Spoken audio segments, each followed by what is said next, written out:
Alright, today I wanted to talk about adding resistors that are in parallel.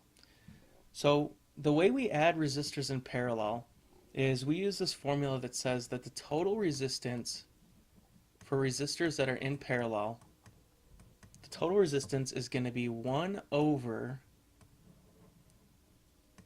and then we're going to add the reciprocals of the resistances. So we'll say R1, so 1 over R1 plus 1 over, sorry, I don't know if you can see that, 1 over R2 plus 1 over R3, and we're going to continue to do that until we're going to do that 1 through however many resistors we have up to n, where n is the number of total resistors that we have that are in parallel.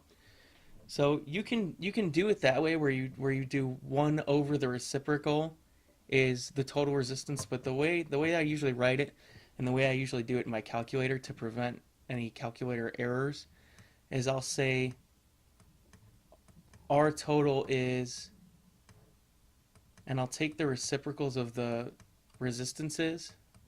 So let's just say I have two resistors.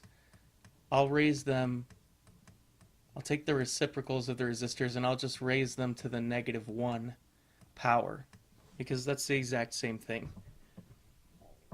So in this particular example, we've got a potential difference here. We've got the resistance going this way. So we've got 3 ohms of resistance across this resistor, R1, and then we've got 6 ohms of resistance across R2.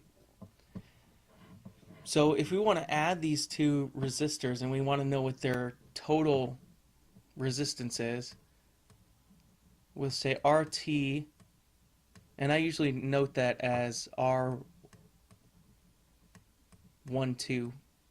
because we're adding R1 and we're adding R2. So I'll say, let's see. So it's going to be 1 over R1 plus 1 over R2 raised to the -1 power, which is going to be, let's plug in the numbers here. So R1 is 3 ohms.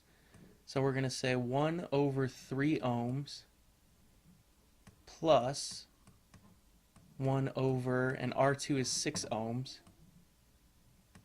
So 1 over 3 ohms plus 1 over 6 ohms, and raise that to the -1 power. And we're going to get that that's equal to 2 ohms.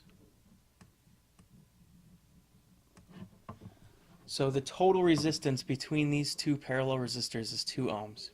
So like I said, you can do it this way where you're doing the 1 over the reciprocals. To me, gets a little more hairy, especially within the calculator. And to me, I would want to minimize any calculator errors, because I just want to make sure that any errors that are made are due to me, not to my calculator. So I recommend doing it this way. So you'll say the R total is the reciprocals, the sum of the reciprocals raised to the -1 power. So that's adding parallel resistors. I hope that's helpful.